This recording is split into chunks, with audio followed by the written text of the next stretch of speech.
It's very sad because, you know, I can't sleep at nighttime knowing these animals are out there, that they're suffering, they're not being cared for properly. 3 board members, an executive director, and a vet tech, all once connected with the Niagara County SPCA, all crying for help on behalf of the animals who have no voice. It was nearly 8 years ago when the shelter was in dire straits, accused of euthanizing hundreds of animals in just a matter of months.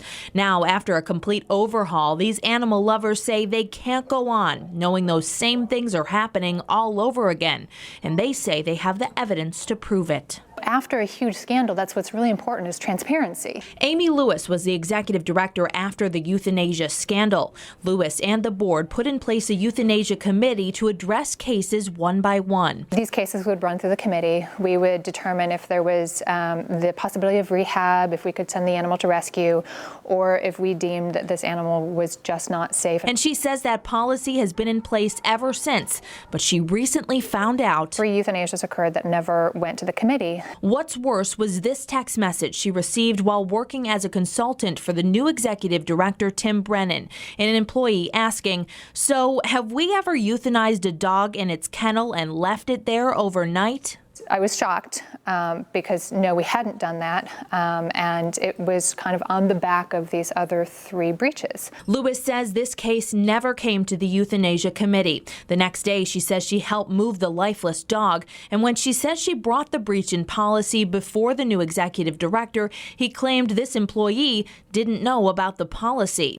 But she's used the policy, so how do you explain that? And he said, well, I have no explanation for it. These emails and documents obtained by 7 Eyewitness News outline numerous cases of poor animal care. A picture of a kennel with a note, "Not nice," referring to a dog.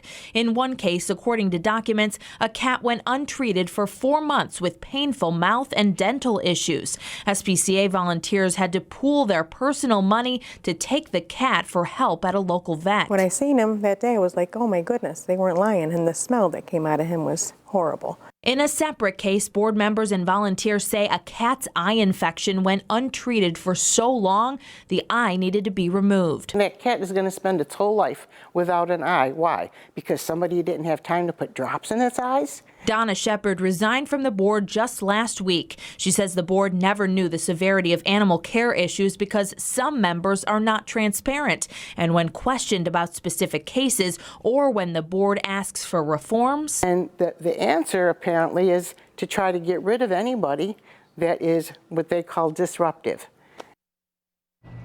And at this point, we know at least 7 board members have resigned from their positions within the last 14 months. Again, these are all allegations that the SPCA strongly denies tonight. We're live in the newsroom. Hannah Buehler, 7 Eyewitness News.